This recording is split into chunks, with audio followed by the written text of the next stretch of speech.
En direct d'Amsterdam.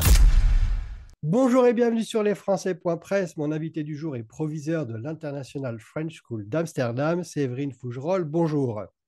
Bonjour Jérémy, merci beaucoup pour ce temps ensemble. Eh bien, écoutez, je vous en prie, je viens de nommer votre école, l'International French School d'Amsterdam. En quelques mots, est-ce que vous pouvez me présenter votre établissement? Oui, avec grand plaisir. L'International French School d'Amsterdam, c'est une école qui est homologuée de la maternelle jusqu'au baccalauréat. Nous sommes partenaires de l'Agence de l'enseignement français à l'étranger, ce qui nous garantit aussi cette homologation. Nous avons aussi la chance de faire partie d'un très beau réseau qui s'appelle Globe Educate et qui est un des leaders mondiaux de l'enseignement privé à l'étranger. Voilà, donc un établissement qui est situé au cœur d'Amsterdam. On a cette grande chance d'être au milieu d'une belle diversité culturelle et en fait, nous avons deux sites, un pour le primaire et un pour le secondaire.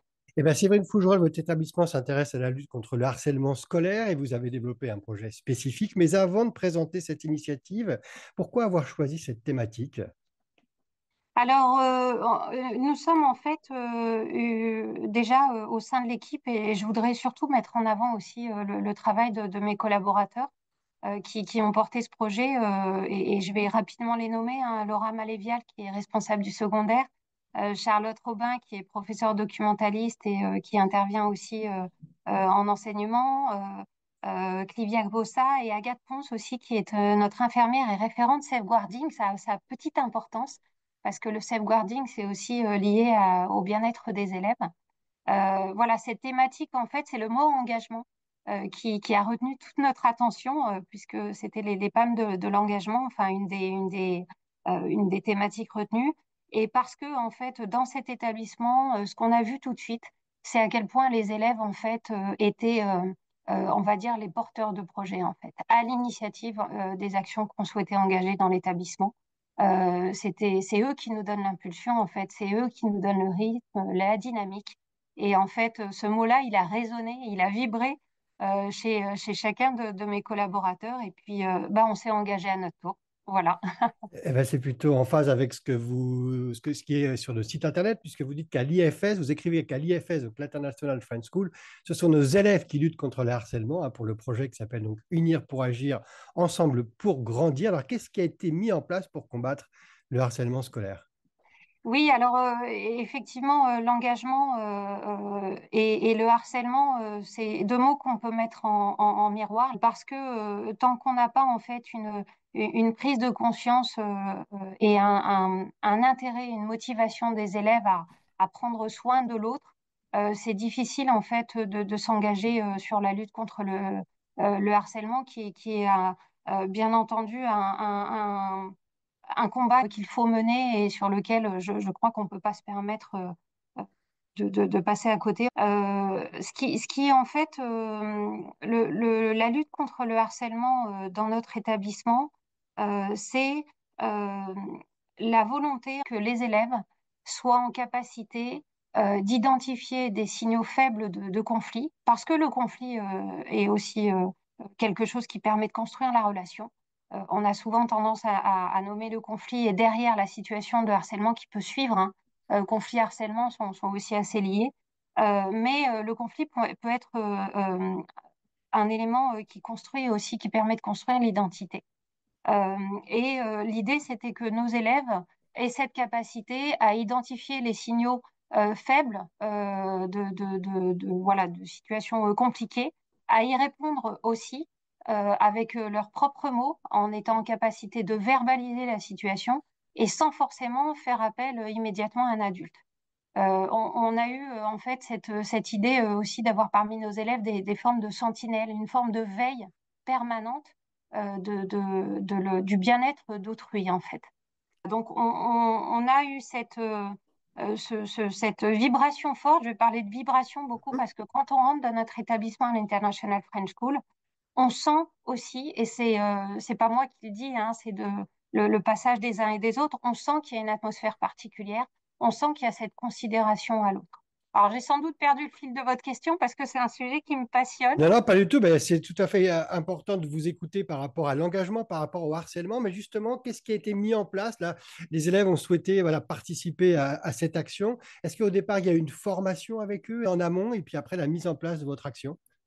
Oui, alors tout à fait, effectivement, il me semblait avoir manqué une partie de la réponse, mais la mise en œuvre concrète, en fait, au-delà de ce qui est, on va dire, les valeurs qu'on porte, et dans le groupe Globe Educate, il y a une valeur qui est bi-supportive, qui est très forte. C'est comment, en fait, on pouvait s'y prendre. La première des choses, c'est que les personnels et les collaborateurs dont j'ai parlé tout à l'heure se sont aussi formés personnellement de leur côté un certain nombre d'outils qui, mis en perspective, en résonance les uns les autres, ont fait que ça a créé en fait cette dynamique de lutte contre le harcèlement, notamment des enseignants et des personnels formés, par exemple, à ce qu'on appelle le message clair, qui est aussi un peu tiré de la communication non violente. L'arbre de vie, par exemple, qui est la métaphore de l'arbre qui permet à l'élève de bien expliquer son passé, ce sur quoi il peut s'ancrer aussi en termes de valeurs, de force, etc. Et puis, qu'est-ce qui peut permettre aussi de soutenir la construction de son identité. Et puis, en déroulant et en fonction des âges, et j'y reviendrai peut-être, mais tout ce qui est aussi méthode PICAS, préoccupation partagée, et dans le cadre aussi du programme phare de l'éducation nationale. Donc, Allez-y, dites-nous, pardon, la méthode oui. PICAS. Expliquez-nous là, parce que moi, c'est un mot que je n'ai pas forcément l'habitude d'entendre.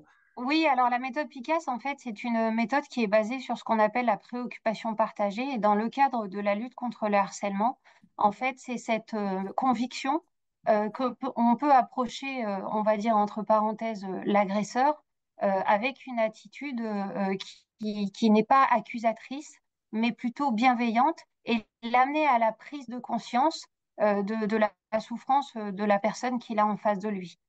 Donc, au contraire de pointer du doigt, en fait, la personne qu'on juge responsable à ce moment-là, c'est plutôt l'amener à as-tu pris conscience de ce qui est en train de se passer actuellement?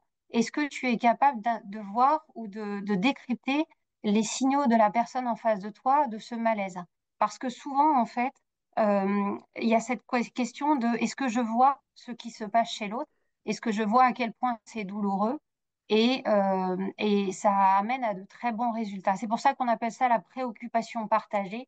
C'est finalement, j'ai un individu qui est victime de harcèlement et qui est extrêmement préoccupé, mais moi, en tant qu'adulte, éducateur de l'établissement, je vais aller voir la personne qui, a priori, serait responsable de cette situation et je vais en fait lui amener cette préoccupation.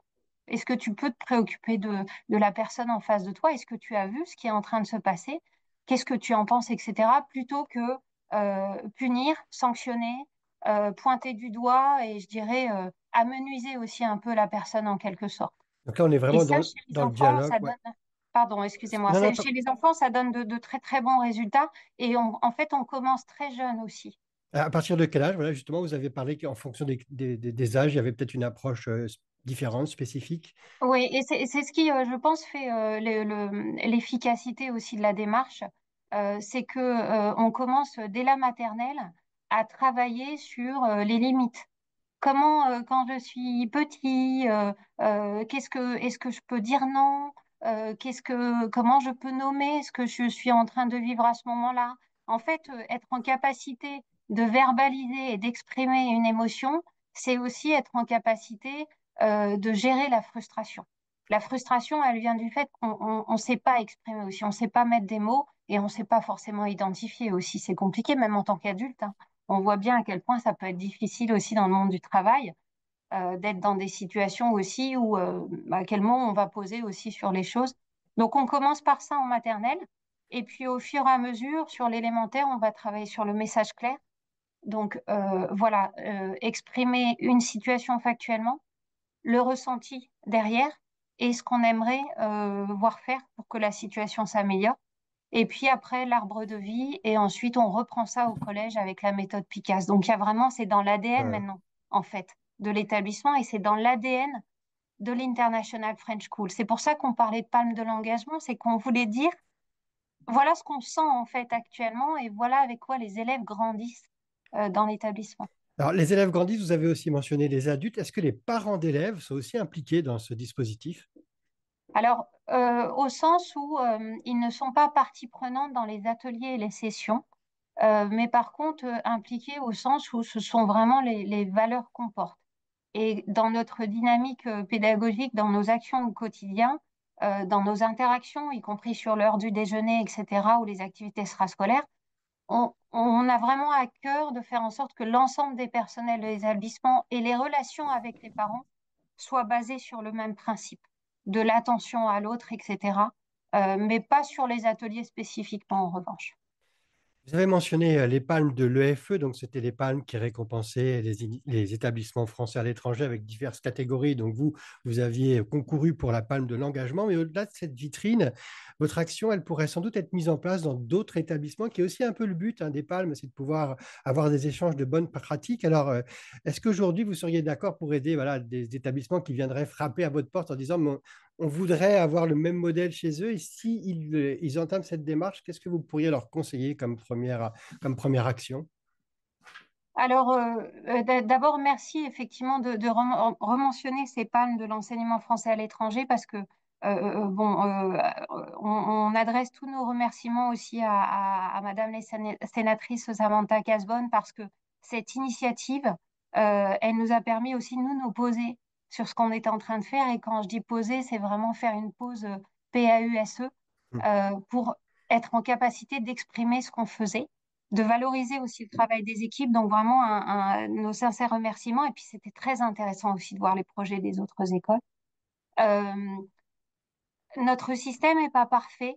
Je voudrais d'abord le dire aussi parce qu'il arrive encore qu'on ait des situations voilà, à gérer, mais je crois que ça fait partie aussi de l'humain. Euh, pour autant, échanger avec d'autres écoles qui ont sûrement aussi des bonnes pratiques, accompagner et former, on a des personnels là qui sont assez outillés dans l'école et ce serait vraiment avec grand plaisir pour échanger sur ce qui se fait ici et la manière dont chacun a pu incarner voilà, ces outils en fait et du moins restituer. Eh bien, écoutez, vous êtes ouverte au dialogue, l'appel est lancé. J'espère que d'autres établissements voilà, vont vous contacter. En tout cas, merci beaucoup, Séverine Fougerolles, pour cet échange. Je vous remercie beaucoup de nous avoir donné encore une fois cette opportunité et puis avec grand plaisir pour échanger avec d'autres collègues qui font aussi des choses tout à fait formidables. Et on se retrouve très prochainement, toujours sur lesfrançais.press. C'était lesfrançais.press.